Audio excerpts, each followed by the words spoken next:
Hay ataduras que no hacen ruido, cadenas invisibles que no brillan como el metal, pero que pesan más que una roca en el alma. No me refiero a las cadenas visibles de un calabozo, sino al lastre del resentimiento, la amargura y la ofensa no perdonada. Este peso invisible es, quizás, la carga más destructiva que el ser humano puede llevar.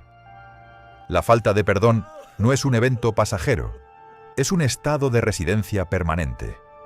Es la decisión consciente o inconsciente de construir una prisión de paredes acolchadas alrededor de tu corazón. Y en esa celda, el carcelero más cruel, el que dicta la tortura, eres tú mismo. La Biblia nos da una definición escalofriante. El corazón endurecido se convierte en una máquina del tiempo defectuosa, que no hace más que revivir el dolor. La persona no solo recuerda la ofensa, sino que la repite, la consume, la mastica una y otra vez. Se convierte en un diálogo interno interminable, un monólogo de rabia y justificación. Es como beber veneno esperando, ingenuamente, que el otro sufra el malestar. Pero el único que se está consumiendo, el único cuyo espíritu se enferma, cuyo hígado se endurece, cuyo sistema inmunológico se debilita, eres tú. El ofensor, en muchos casos, ha seguido su vida sin problemas, mientras tú te consumes en el infierno de lo que ya pasó. El perdón como condición para la libertad.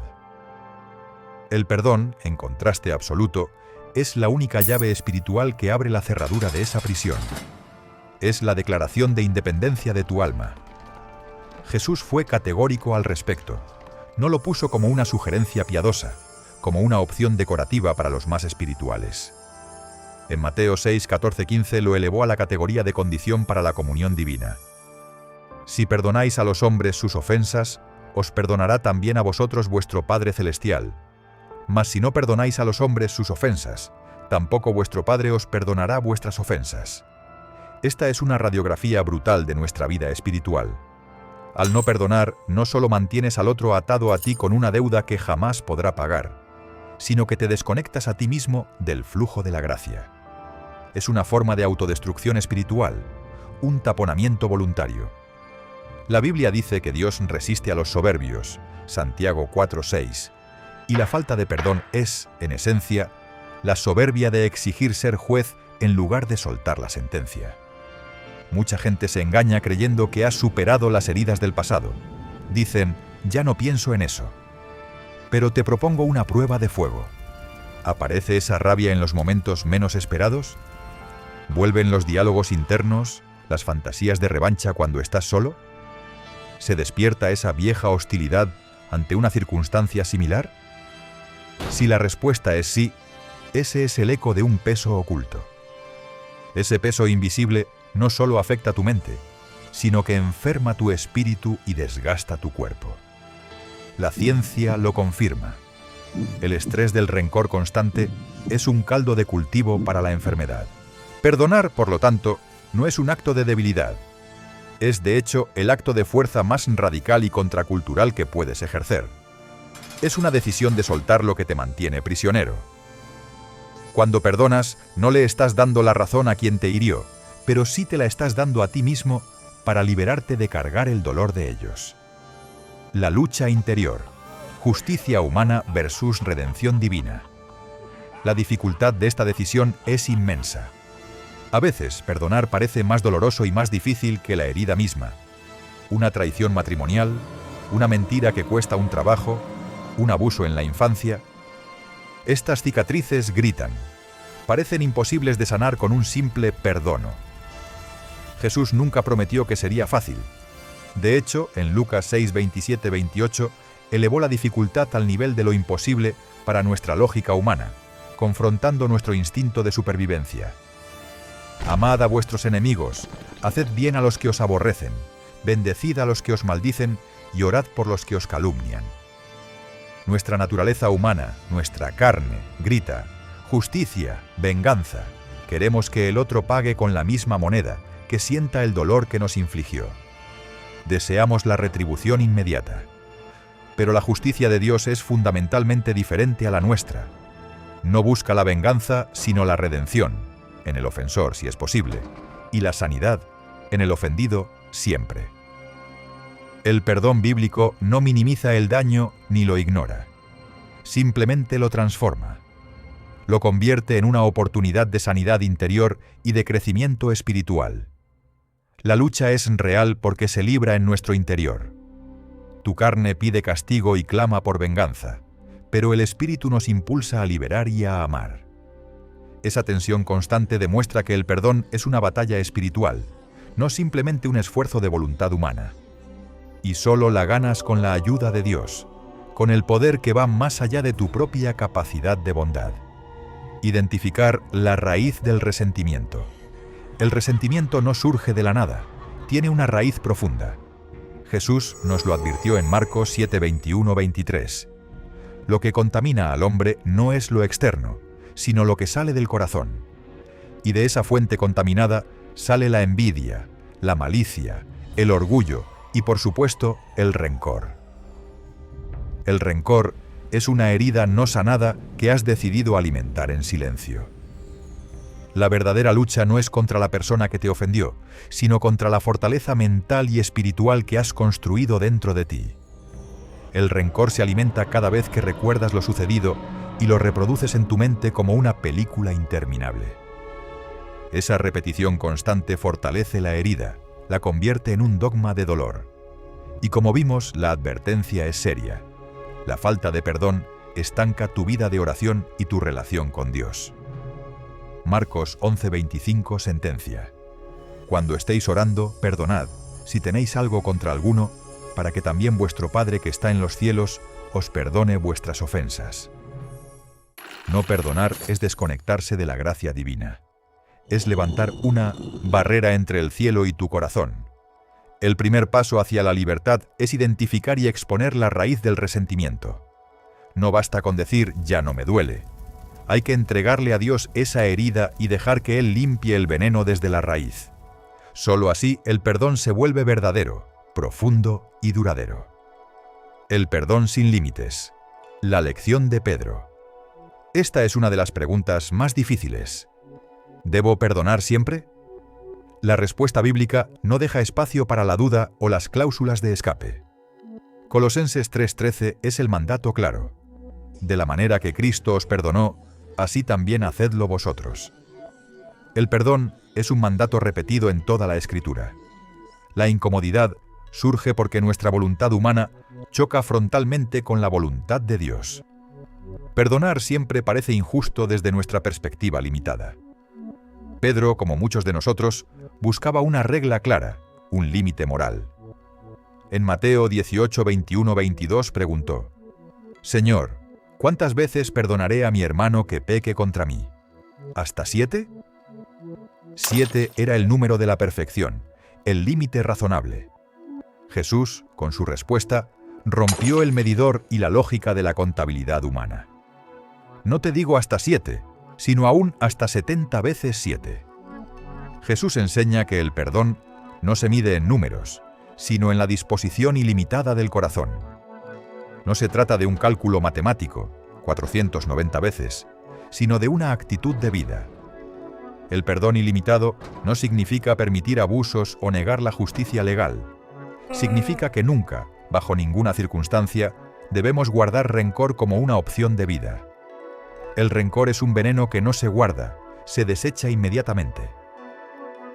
Pedro entendió que el perdón no era una transacción, sino un estilo de vida. Y ese mismo llamado es para nosotros hoy: vivir con un corazón dispuesto a soltar la deuda, sin importar cuántas veces sea necesario. La cruz, modelo del perdón radical. Cuando el perdón se vuelve más difícil que el pecado que has sufrido, es el momento perfecto para levantar la mirada hacia la cruz. Jesús no solo habló de perdón, sino que lo vivió hasta las últimas consecuencias. El momento más impactante de la historia de la humanidad no fue una victoria militar ni un logro científico, sino un acto de perdón en medio del mayor dolor. En la cruz, mientras era torturado, humillado y abandonado, Jesús pronunció palabras que rompieron la lógica humana. Padre, perdónalos, porque no saben lo que hacen. Lucas 23:34. Este acto supremo revela varias verdades. El perdón es acción en el dolor. Jesús no esperó a que los soldados se arrodillaran arrepentidos. Perdió todo: dignidad, vida, paz, menos el amor que lo llevó a liberar a sus ofensores. El perdón es la decisión de liberar, incluso cuando el dolor está en su punto máximo. El perdón es incondicional. Nadie le pidió perdón. Esto revela que el perdón no depende de la actitud del ofensor, sino de la decisión interna del ofendido. Tu falta de arrepentimiento no puede ser la excusa para que yo siga en mi prisión. El perdón es guerra espiritual. La cruz no solo nos salvó, también nos dio un modelo. Perdonar no es un adorno de la fe, es el corazón del Evangelio. Al mirar la cruz entendemos que si Jesús perdonó lo imperdonable, el deicidio, nosotros también podemos perdonar lo que nos parece imposible. El perdón no es reconciliación, la sabiduría y la prudencia. Una de las confusiones más comunes que evita que las personas perdonen es pensar que perdonar automáticamente significa reconciliarse o volver a confiar en quien nos dañó. La Biblia enseña que el perdón es un mandato, una orden de obediencia a Dios, y por lo tanto debe ser inmediato. Sin embargo, la confianza no se manda, se gana con el tiempo, con el arrepentimiento genuino y con frutos visibles de cambio. Perdón y confianza no son lo mismo. Perdonar significa soltar la deuda emocional, dejar de exigirle al otro el pago del daño. Pero esto no implica de ninguna manera exponerte de nuevo al abuso, a la manipulación o a permitir que la historia se repita. Jesús mismo dijo en Mateo 10:16: «Sed prudentes como serpientes y sencillos como palomas». La sencillez del perdón no anula la prudencia de establecer límites sanos. La confianza rota debe ser restaurada, y eso requiere tiempo, pruebas y coherencia en el comportamiento del ofensor. Si esperamos el cambio del otro para perdonar, nunca seremos libres. Algunas relaciones serán reconciliadas, otras no lo serán. Y está bien. El perdón no obliga a la reconciliación, pero la hace posible si ambas partes deciden caminar en verdad y arrepentimiento. Si no hay arrepentimiento, lo más sabio es mantener distancia sin cargar odio en el corazón. El perdón a uno mismo. La culminación de la gracia. Finalmente, el perdón no solo se trata de lo que damos a otros, sino también de lo que necesitamos recibir y aplicar a nuestra propia vida. Muchas personas viven atrapadas, no por lo que alguien les hizo, sino por lo que ellas mismas hicieron. Se sienten indignas del amor y el propósito de Dios aún después de pedir perdón. El mayor obstáculo para perdonarnos a nosotros mismos es no creer en la suficiencia de la gracia de Cristo. ¿Seguimos cargando culpas y vergüenzas que Dios ya ha limpiado en la cruz? Este peso innecesario nos roba la paz y nos impide avanzar en la vida espiritual. Jesús nos enseña que su sacrificio fue perfecto. Cuando Él dijo «consumado es», Juan 19:30, declaró que toda deuda había sido pagada, incluida la tuya. Negarnos a aceptar ese perdón total es, en esencia, decir que la sangre de Cristo no fue suficiente para ese pecado. Eso es una mentira. El verdadero acto de fe no es castigarnos más, sino creer que ya hemos sido perdonados y que somos una nueva criatura. 2 Corintios 5:17. El perdón propio no es ignorar el pecado, sino recibir la gracia que restaura. Es levantarse y caminar en la nueva identidad que Cristo nos ha dado. La victoria en el ámbito espiritual.